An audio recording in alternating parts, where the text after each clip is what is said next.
नमस्कार। डायलॉग को पूरा सुने।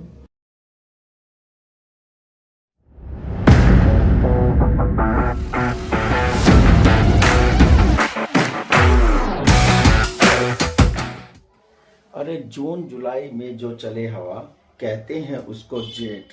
जून जुलाई में चले जो हवा कहते हैं उसको जेठ।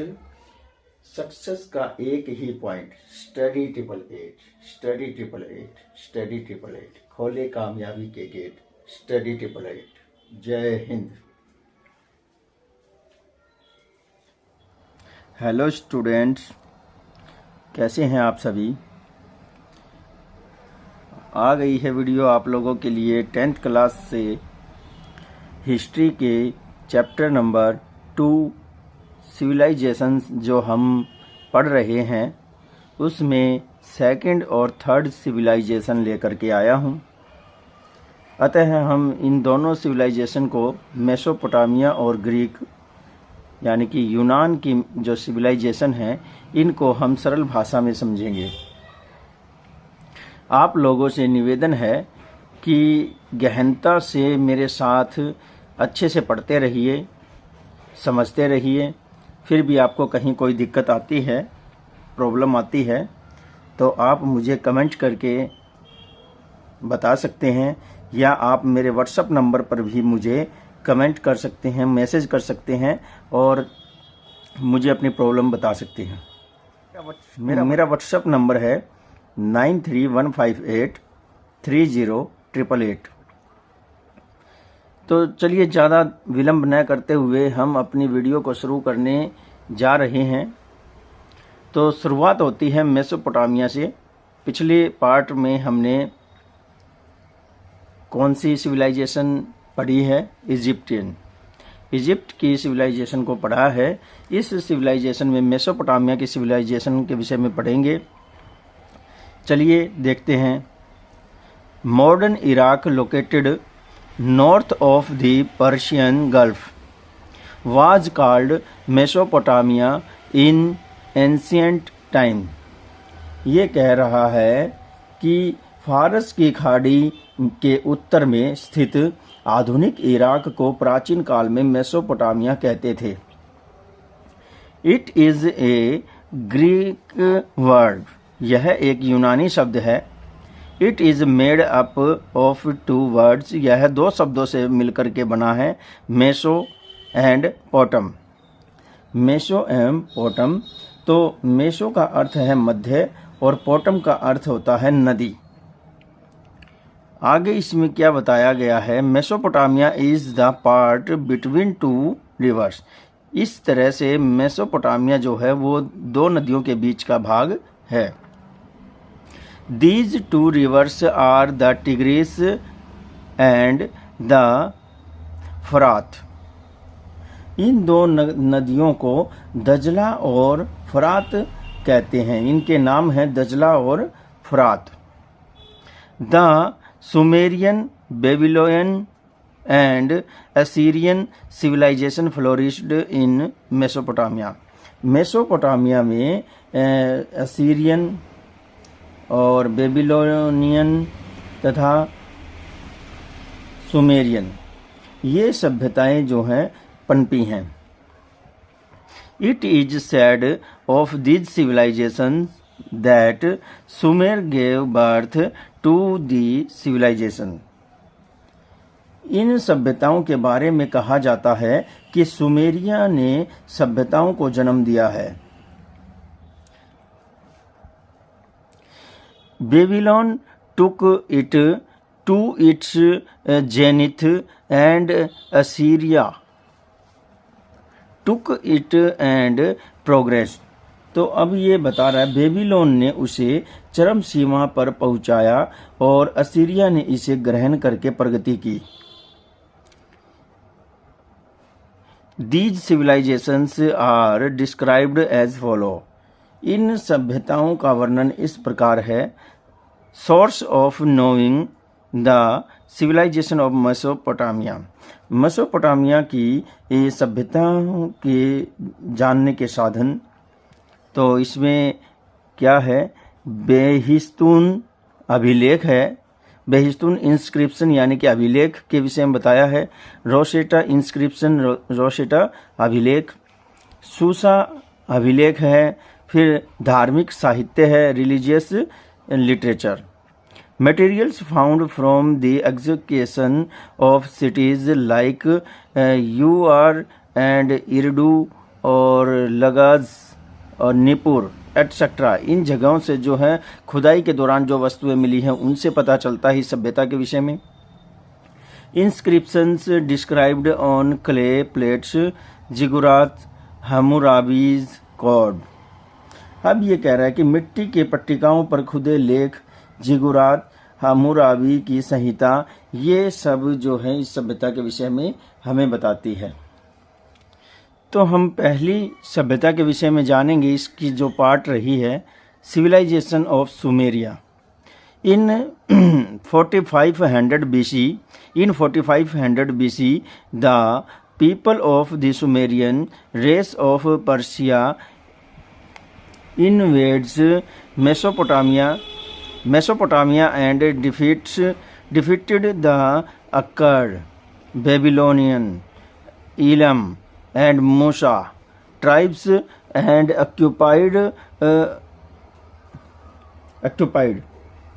तो इसमें 4500 ईसा पूर्व फारस के सुमेरियन जाति के लोगों ने मेसोपोटामिया पर अधिकार किया और यहाँ की अकाद, बेबीलोन, एलम, मूसा आदि जातियों को पराजित करके यहाँ पर अपना आधिपत्य स्थापित कर लिया। आगे बताया after that small city state were established here. इसके बाद यहाँ छोटे छोटे नगर राज्य जो हैं वो स्थापित हुए। ग्रेजुअली ये सिविलाइजेशन डेवलप्ड हेयर। धीरे धीरे यहाँ सभ्यता का विकास हुआ। किसका विकास हुआ? सभ्यता का। आगे बताया है that time in Sumeria there were city states like Ur, Nippur, लगाज, Uruk etcetera. तो इसमें बताया है कि सुमेरिया में उस समय उर, निपुर, लगास, उरुक आदि नगर राज्य थे। विच वर इंडिपेंडेंट फ्रॉम वन अनदर, जो एक दूसरे से आज़ाद थे। Each city had its own deities, प्रत्येक शहर का अपना एक देवता होता था। The independent ruler of the city, और जो सिटी होती थी उसके शासक वो स्वतंत्र होते थे। State was called pets. तो इसमें क्या बताया है कि यहाँ पर जो नगर राज्य के स्वतंत्र शासक को क्या कहते थे? पटेशी। क्या कहते थे? Patesi. The main function of patesi were collecting land tax and protecting the city from external attacks, adjudicating on public issues etc। तो इसने कहा है कि पटेशी के मुख्य कार्य थे भूमि कर वसूल करना और बाहरी आक्रमणों से नगर की रक्षा करना, जनता के मुकदमों पर निर्णय देना। ये आदि कार्य पटेशी के होते थे। फिर ये आगे बता रहा है the Sumerian invented a script known as the किलाक्षर स्क्रिप्ट, यानी कि कूनिफॉर्म। कूनिफॉर्म का मतलब है किलाक्षर स्क्रिप्ट। तो सुमेरिया के लोगों ने लिपि का आविष्कार किया जिसे किलाक्षर लिपि कहा जाता है। एक्टिविटी के विषय में है try to find out how the Tigris and फरात rivers nurtured civilizations in ancient Iraq. आगे इसमें बताया है the tall temple built in the shape of pyramid in the city of Sumer are called ziggurat. The Babylonian ziggurat was 300 feet long, 300 feet wide, 300 feet high. आगे बताया जा रहा है number 2 Babylonian civilization. The Babylonian civilization developed on the bank of the river हेमिराइट in the southern part of Mesopotamia. अब ये कह रहे हैं कि मेसोपोटामिया के दक्षिणी भाग में हेमिराइट नाम की नदी है, जिसके किनारे बेबीलोनियन सिविलाइजेशन जो है सभ्यता का विकास हुआ है. The Amorite a branch of the Semitic people established their authority over Sumer in 2200 BC. अब ये कह रहा है कि 2200 ईसा पूर्व में समेटिक लोगों की एक शाखा एमेराइट ने सुमेर पर अपना अधिकार कर लिया था, स्थापित कर दिया था अपना अधिकार. फिर इसके बाद क्या है, इसके बाद बताया जा रहा है कि after nearly 100 year of continuous struggle and wars the great king of this race Hammurabi captured the whole of Mesopotamia and united the empire into a political unity. अब ये कह रहा है, बहुत बढ़िया बात बताई है यहाँ पर, लगभग 100 वर्षों के लगातार संघर्ष और युद्ध करने के बाद इस जाति के महान शासक राजा हम्मुराबी ने जो है संपूर्ण मेसोपोटामिया पर अपना अधिकार करके साम्राज्य को राजनीतिक एकता में बांधा, राजनीतिक यूनिटी जो है उसको किया. They made Babylon the capital and also framed A code of law. उसने बेबीलोन को अपनी राजधानी बनाया और एक विधि संहिता भी बनाई. फिर ये बता रहा है his empire to the zenith of progress. तो अब ये कह रहा है कि उसने अपने साम्राज्य की प्रगति की चरम सीमा तक पहुंचाया, उसने अपने साम्राज्य को जो है चरम सीमा तक पहुंचा दिया प्रगति में. द मेजर रूलर्स हेयर वर निसी, अमी, सदका, नेबूचांदेजार एंड गंदास. इस तरह से जो है कैसेटे हैं, बहुत से यहाँ शासक हुए हैं. तो ये जो है नेबूचांदेजार, हमद, शमशीबाद और फिर उसके बाद है Nabopolassar etcetera. They ruled until 536 BC.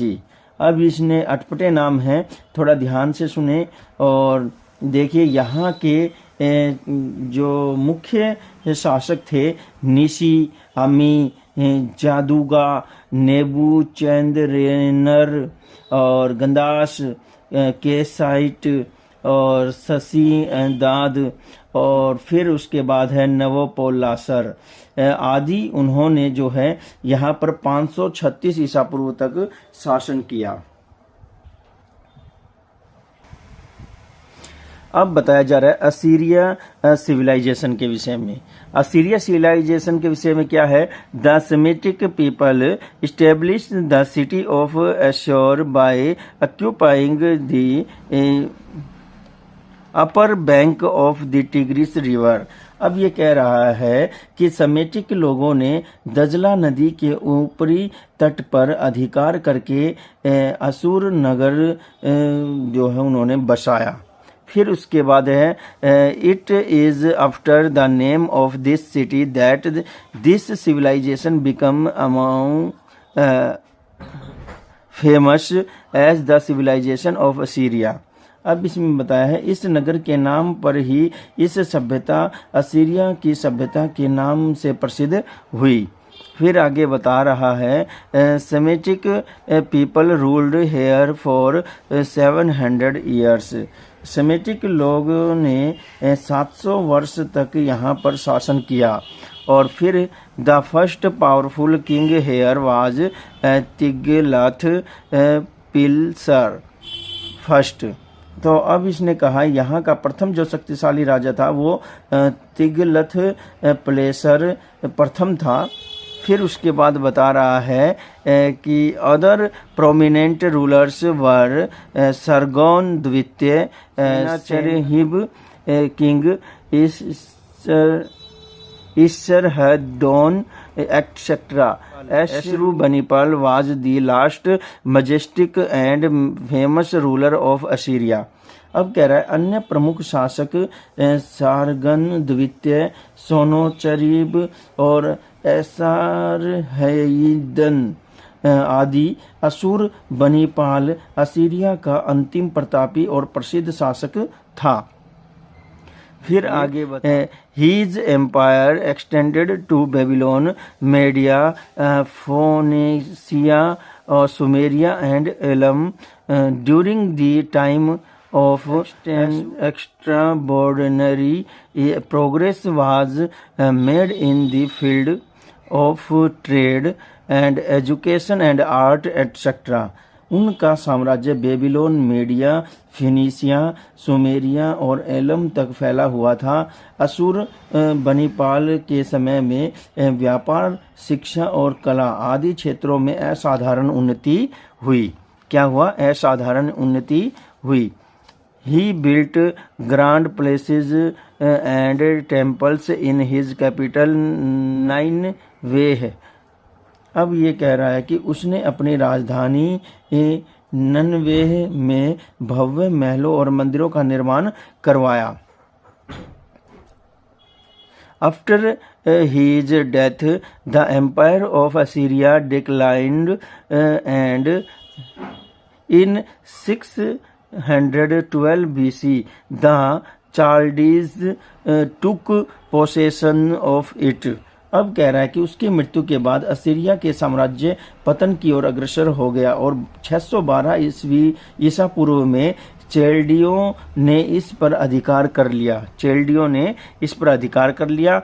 The king was the supreme leader of the army in Assyria. Assyria में जो किंग होता था वो आर्मी का सबसे बड़ा अफसर होता था। After he is an officer named लिमू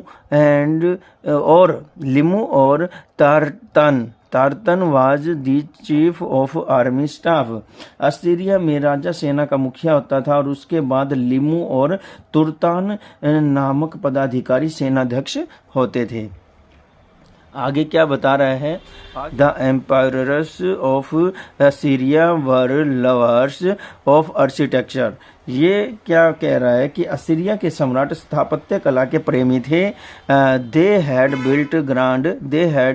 built grand places, temple and libraries in Nineveh and Ashur. तो उन्होंने निन्वे तथा असुर में भव्य प्रसादों और मंदिरों तथा कार्यालयों का, पुस्तकालयों का निर्माण करवाया। आगे बता रहा है every king of Assyria abandoned the old place and got a new one built of for himself.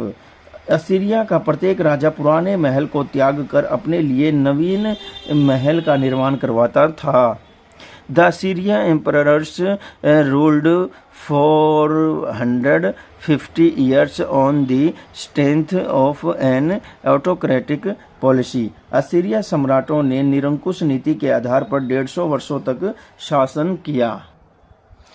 आगे बता रहा है एडमिनिस्ट्रेशन के विषय में बता रहा है। मेसोपोटामिया की जो एडमिनिस्ट्रेशन है वो क्या रही होगी? The political and administration system of Mesopotamia civilization have been generally similar. तो जो मेसोपोटामिया है उसकी जो एडमिनिस्ट्रेशन की जो रूपरेखा है उसके विषय में बताया गया है कि वह सामान्यतः ये व्यवस्था जो है राजनीतिक और प्रशासनिक रूप से समान रही। The rulers were autocratic and had complete control of the empire, but there was a democratic system in the early stages which later became became monarchy.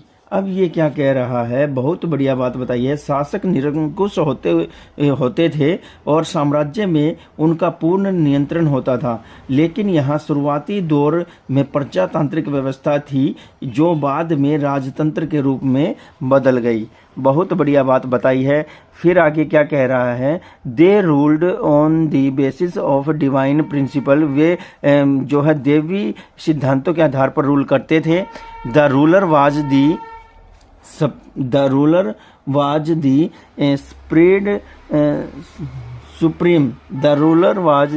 Supreme commander, जज एंड हाईएस्ट ऑफिसर। जो ruler होता था वह supreme जज भी होता था और कमांडर भी होता था, और वो क्या होता था, वो हाईएस्ट ऑफिसर भी होता था, सबसे ऊंचा अधिकारी भी होता था। The ruler was known by different names. जो राजा शासक होता था वह अलग अलग नाम से जाना जाता था। इन डिफरेंट सिविलाइजेशंस, अलग अलग सभ्यताओं में अलग अलग नाम से शासक को जाना जाता था। They divided their empire into many provinces in order to govern them better। अब वो क्या कहते हैं कि वो अपने साम्राज्य को कई प्रांतों में बांट देते हैं ताकि प्रशासन अच्छे से चलाया जा सके।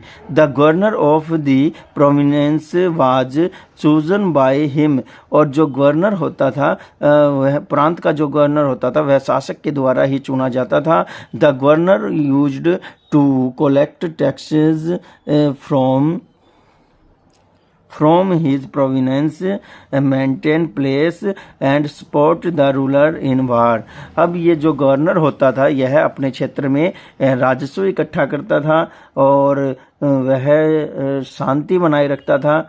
मेंटेन पीस कहा है तो शांति बनाए रखता था। फिर सपोर्ट करता था राजा को युद्धों में। अब देख लेते हैं सोशल लाइफ के विषय में। सोशल लाइफ में क्या बताया है, the society of that time was divided into 3 classes. जो सोसाइटी, जो समाज होता था वह उस समय में 3 वर्ग में बटा हुआ था, upper class, middle class and lower class. जो हाई क्लास होता था उच्च क्लास यानी कि उच्च वर्ग, और मध्यम वर्ग तथा निम्न वर्ग में। King officers and priests from the upper class. ये जो है उच्च क्लास से आते थे। जो पादरी होता था, बड़े अधिकारी होते थे, और राजा होता था, ये उच्च क्लास से थे। The feudal lords merchants were among the middle class. और जो व्यापारी तथा जो सामंत वर्ग होता था वो किस में आता था, मध्यम वर्ग में। The lower classes included slaves. और जो निम्न क्लास था उसमें दास आते थे और फार्मर आते थे। The ideals of morality were very high in society. अब इसमें क्या कह रहा है कि इस समाज में नैतिकता के आदर्श बहुत ऊंचे थे। और the position of women in society was average, mortality was important to them. समाज में स्त्रियों की जो स्थिति थी वह सामान्य थी और नैतिकता उनके लिए जरूरी थी। अब देख लेते हैं धार्मिक लाइफ। धार्मिक जीवन में क्या बताया गया है, द पीपल ऑफ मेसोपोटामिया वर पॉलीथेइस्टिक। तो जो मेसोपोटामिया के लोग होते थे वो बहु ईश्वरवाद में विश्वास रखते थे। वो एक ईश्वर से ज़्यादा भगवान में विश्वास रखते थे। Each city had its own deities. प्रत्येक शहर का अपना एक देवता होता था। They also worshipped the field, rivers and mountains. वे जो हैं खेतों की, नदियों की और पहाड़ों की भी पूजा करते थे। देयर मेन डेटीज वर अनु। अनु जो गॉड है स्काई का, आकाश के देवता अनु की पूजा करते थे। की अर्थ की पूजा करते थे। सीन मून की पूजा करते थे। तमूज यानी कि God of vegetation and agriculture, जो कृषि का देवता था उसकी पूजा करते थे। ईस्टर गॉडेज ऑफ लव, प्रेम की देवी की भी वो पूजा करते थे। फिर नेरगल यानी कि गॉड ऑफ प्लेग, जो प्लेग का देवता होता था उसकी भी वो पूजा करते थे, etcetera. To please these deities, sacrifices were made. Temples, various god and goddess were built. तो इन देवताओं को प्रसन्न करने के लिए बलि दी जाती थी और मंदिरों, अलग अलग प्रकार के मंदिर जो देवी देवताओं के वो बनाए जाते थे। नेक्स्ट पोर्शन है इकोनॉमिक लाइफ। इकोनॉमिक लाइफ में क्या है? Agriculture was the main occupation of the people. यहाँ के लोगों का जो व्यवसाय, मुख्य व्यवसाय है वो एग्रीकल्चर था। Wheat, barley, olives, cotton and grapes were cultivated. और यहाँ पर गेहूं, जौ और जैतून और कपास तथा अंगूर की खेती विशेष रूप से की जाती थी। Industry and trade were also advance at that time. और जो इंडस्ट्री, जो औद्योगिक क्षेत्र था वो भी यहाँ पर बहुत ज़्यादा आगे था। और union were formed in industry and trade. और जो व्यापार तथा उद्योग होते थे वहाँ पर यूनियन बनी होती थी। The exchange was made with pieces of gold, silver and copper. अब यहाँ पर क्या कह रहा है कि जो खरीद फरोख्त यानी कि जो आदान प्रदान का माध्यम था वो सोने, चांदी और किसके, कॉपर के जो हैं उससे होता था आदान प्रदान। देख लेते हैं एक बार हम। यहाँ पर कह रहा है उद्योग और व्यापार में संघ बने हुए थे। फिर कह रहा है कि विनिमय की प्रणाली जो है वो सोने, चांदी, तांबे के टुकड़े से होती थी। सोने, चांदी और तांबे के टुकड़ों से आदान प्रदान होता था व्यापार में। Camels and goats were special among the animals. और पशुओं में मुख्य रूप से जो है ऊंट और बकरी को पाला जाता था। Various types of gods were made with beautiful carving and woods. जो विभिन्न तरह के देवी देवताओं के चित्र बने हुए थे वो बहुत ही सुंदर, लकड़ी पर बहुत ही सुंदर नक्काशी किए हुए थे। अपार्ट फ्रॉम दिस, इसके अलावा भी कार्विंग्स वर आल्सो डन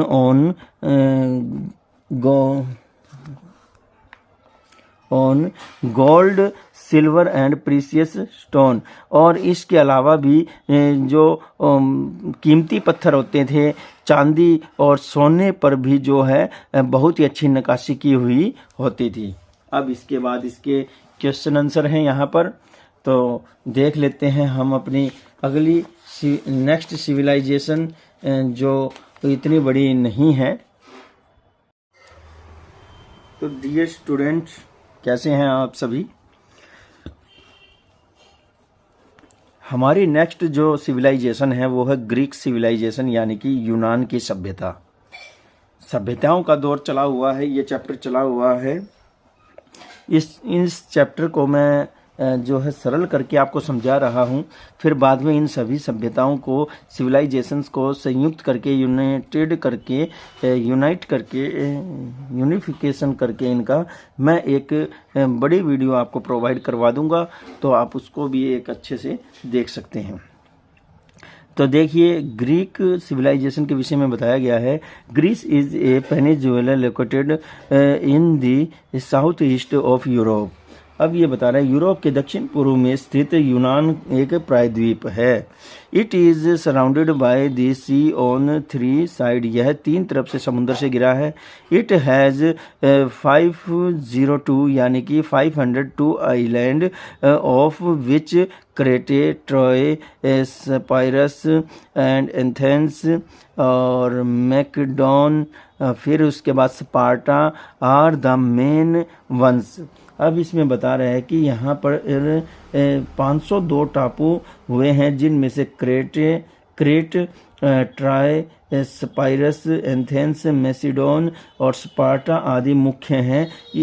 अब आगे बता रहा है In about 4000 BC, there was the rise and development of a civilization which is called the civilization of Crete on this island. अब ये कह रहा है कि इस द्वीप पर लगभग 4000 ईसा पूर्व में एक सभ्यता का उदय हुआ एवं विकास हुआ जिसे क्रीट की सभ्यता कहते हैं। यह सभ्यता आगे इसमें बताया गया है कि this civilization flourished until 1500 BC। अब फिर यह सभ्यता जो है 500 ईसा पूर्व तक बनी रही। और अब ये बता रहा है नोसस और फिस्टस ट्रॉय इस सभ्यता के गढ़ थे स्ट्रॉन्ग होल्ड यानी गढ़। फिर है after the decline of the Crete civilization फिर इसमें बताया कि क्रीट सभ्यता के पतन के बाद Mycenae civilization emerged in the city of माइसिन।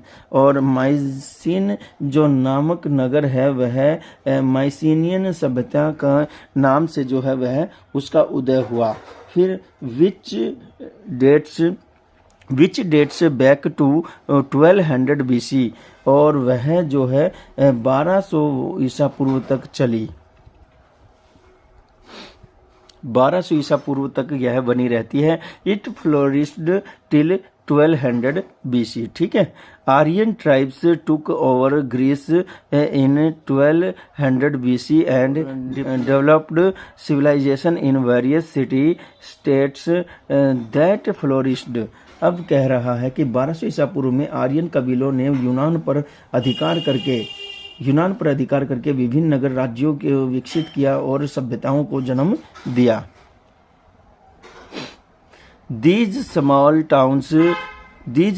towns states were based on the democratic system। और ये कह रहा है कि ये छोटे छोटे जो नगर राज्य प्रजातांत्रिक व्यवस्था पर आधारित थे। फिर आगे बता रहा है these city states were also called police.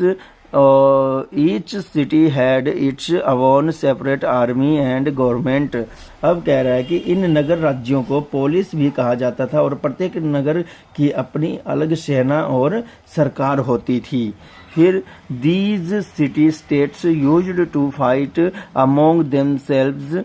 The political history of this civilization can be divided into the following 3 parts।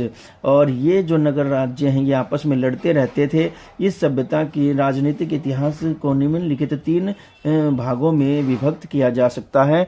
तो नंबर 1 है डार्क एज या एज ऑफ होमर का युग यानी कि एक अंधकार युग के विषय में जाना गया है। 1200 BC से 800 BC तक रहा है। फिर है आयरन युग यानी कि लोह युग और एज ऑफ सिटी स्टेट्स और नगर राज्यों का समय, और ये 800 BC से 500 BC तक रहा है।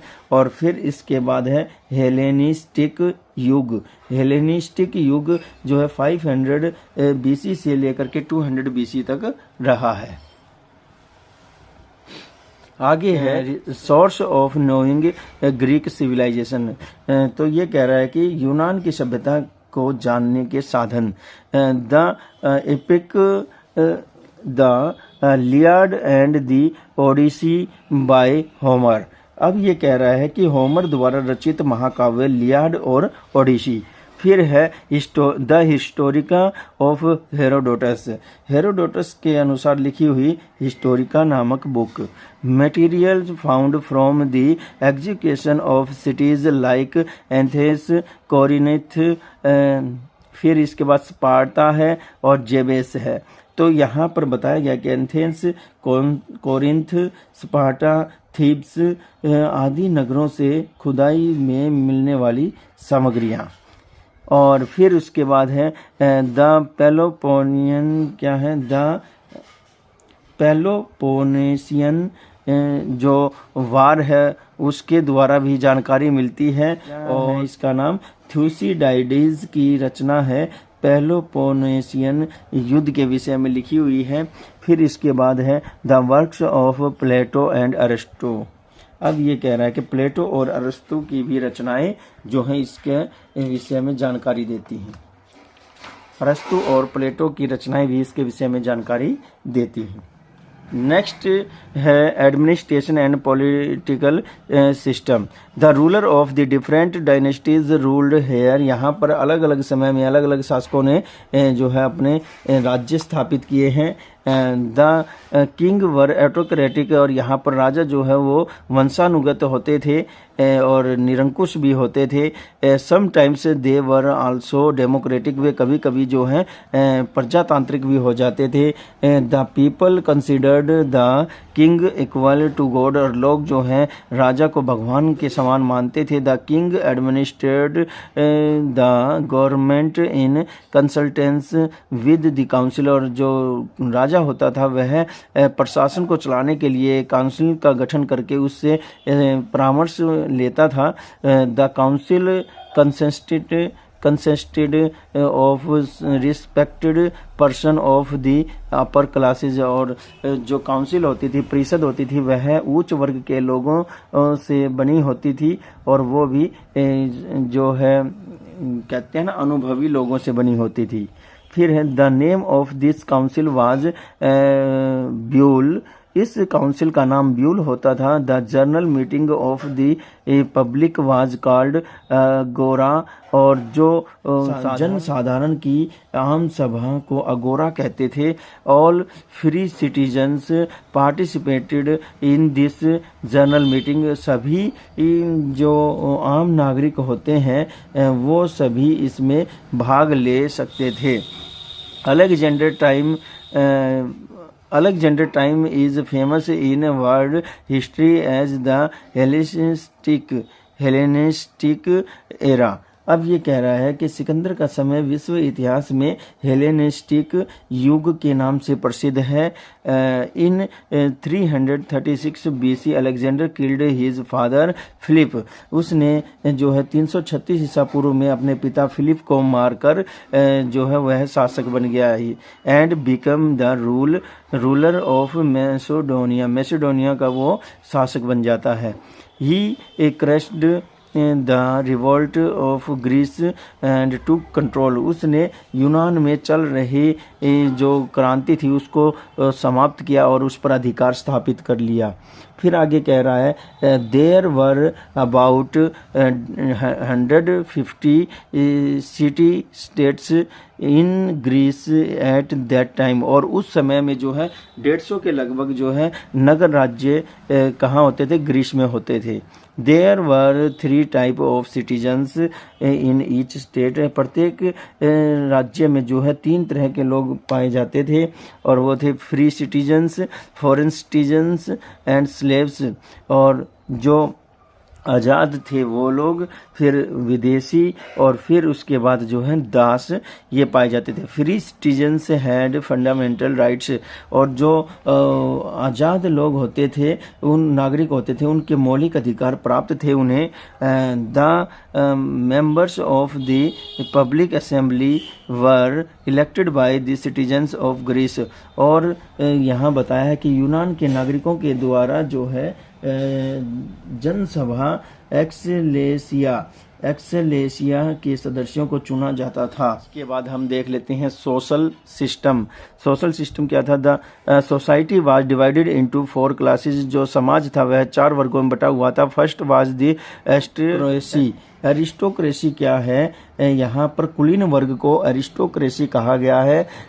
They were the owner of vast land, और ये बड़ी भूमियों के मालिक होते थे। And property and had a large number of slaves, और इनके पास बहुत सारी जो संपत्ति होती थी और दास भी होते थे। This class fought in the wars, और यह क्लास जो है ये वर्ग युद्ध में लड़ाई करता था। The second was the middle class, दूसरा जो है मध्यम वर्ग होता था, कंसिस्टिंग ऑफ ऑर्डिनरी सिटीजन्स, जो साधारण लोगों से मिलकर के बना होता था, कॉल्ड फ्री मैन के नाम से इनको जाना जाता था। This class played an important role in trade and commerce, और यह जो वर्ग है यह वाणिज्य व्यापार में एक अहम भूमिका निभाता था। द थर्ड सोशल वर्ग was the independent worker called थेट। तो यहाँ पर जो तीसरा वर्ग स्वतंत्र श्रमिकों का था, जिसे थीट कहा जाता था। थीट आगे देखिए the fourth social class was the slaves, और जो दास होते थे उनका चौथा वर्ग होता था, who were called who were called helot. इनको हेलोट के नाम से जाना जाता था। Religious beliefs and social practices were prevalent in this society. अब ये कह रहा है कि धार्मिक विश्वासों और सामाजिक प्रथाओं का समाज में प्रचलन था। इकोनॉमिक एंड ट्रेड देख लेते हैं। इकोनॉमी और trade. Greece was economically prosperous. जो है इसमें कहा है कि ग्रीक जो है वो आर्थिक रूप से समृद्ध था। And the trade off Greek was spread far and wide. बहुत ही लंबे चौड़े क्षेत्र में जो है दूर दूर तक इसका व्यापार फैला हुआ था। These people made clay and metal utensil, weapons, furnitures, oil from olives and wine from grapes. तो ये क्या कह रहा है कि यूनान का व्यापार दूर दूर तक था और इन लोगों के उद्योग मिट्टी और धातु के बर्तन बनाना, अस्त्र शस्त्र बनाना, फर्नीचर बनाना, जैतून के तेल बनाना और अंगूर से शराब बनाना आदि प्रमुख थे। फिर आगे बता रहा है gold, silver and iron were found in the mountain of Greece. तो यूनान के पहाड़ों में सोना, चांदी और लोहा जो है निकाला जाता था। Agriculture was not given attention here. और यहाँ कृषि पर ध्यान नहीं दिया जाता था। तो रिलीजियस और कल्चर लाइफ देख लेते हैं। और यहाँ बताया गया है the people of Greece were polytheistic and paganism. तो बहुत ही बढ़िया बात बताई है। यूनान के लोग बहुदेववादी थे और वो मूर्ति पूजक भी थे, मूर्ति पूजा भी करते थे। पॉलीथेइस्टिक देववादी और पेगनिज्म का मतलब है यहाँ पर मूर्ति पूजक। These people also worshipped natural power and animals। ये लोग जो है प्रकृति की पावर, शक्ति, प्रकृति की शक्ति और एनिमल्स को भी पूजते थे। They also believed in ghost। ये जो है भूतों में भी विश्वास रखते थे। Their main deities were Zeus, God of sky. इनका जो मुख्य देवता होता था वह जियस होता था और वो आकाश का देवता होता था। अपोलो सन को कहते थे, वो सन को पूजते थे। हर्मेस गॉड ऑफ ट्रेड, व्यापार के देवता को पूजते थे। और फिर पोसीडोन, ये भगवान जो हैं ये समुद्र देवता थे, उनको ये पूजते थे। मार्स गॉड ऑफ वार, और युद्ध के देवता मार्स को पूजते थे। डेमेटर गॉडेस ऑफ फूड, और जो भोजन की देवी थी डेमेटर, उसको भी वो पूजते थे आदि। The people here believed in various form of entertainment। अब ये क्या कह रहा है कि यहाँ के लोग विभिन्न तरह के मनोरंजन के साधनों में विश्वास रखते थे। तो कौन कौन से साधन थे देख लेते हैं। Dancing, singing, animal fighting etcetera. तो वो डांस करने में, नाचने में, गाने में और पशुओं की लड़ाई में जो है दिलचस्पी लेते थे। Greek culture has certainly given an invaluable gift to the world। अब ये क्या कह रहा है, बहुत बढ़िया बात कही है। यूनानी संस्कृति ने निश्चय ही विश्व को अमूल्य देन दी है। यूनानियों ने कई भव्य मंदिरों का निर्माण करवाया है। The Greeks built many grand temples, कई भव्य मंदिरों का निर्माण करवाया है। And attractive and huge statues, और उन्होंने बहुत ही ऊंची ऊंची मूर्तियों का भी निर्माण करवाया है। तो ये हमारा चैप्टर यहाँ पर क्लियर होता है। ये सब जो है कहाँ से पता चलती है हमें। Herodotus the first historian of Europe, Europe का पहला जो इतिहासकार था वो हेरोडोटस था। Was patronized the court of the famous Greek ruler Pericles. तो वह जो है ग्रीक का जो राजा था परिक्लीज के दरबार में यह दरबारी होता था। तो बहुत ही बढ़िया चैप्टर है। और हमने अब जो है ये सभ्यता ग्रीक तक की है। इसके बाद जो हमारी सभ्यता बचेंगी वो है रोमन की सभ्यता है। रोमन सभ्यता के बाद चीन की सभ्यता है और फिर माया सभ्यता है। 3 सभ्यताओं को हम कर चुके हैं और 3 सभ्यताएं हमारी बच गई हैं। इनको भी हम अगली वीडियो में जल्द से जल्द क्लियर कर लेंगे। फिर इसके बाद जो है एक 6 सभ्यताओं की मिश्रित एक वीडियो मैं आपको प्रोवाइड करवा दूंगा। तो इसी के साथ ही दीजिए मुझे इजाज़त। मैं संजय कुमार फिर से हाजिर हो जाऊंगा आपके लिए एक बहुत ही बढ़िया यूजफुल वीडियो लेकर के। तो नमस्कार, जय हिंद।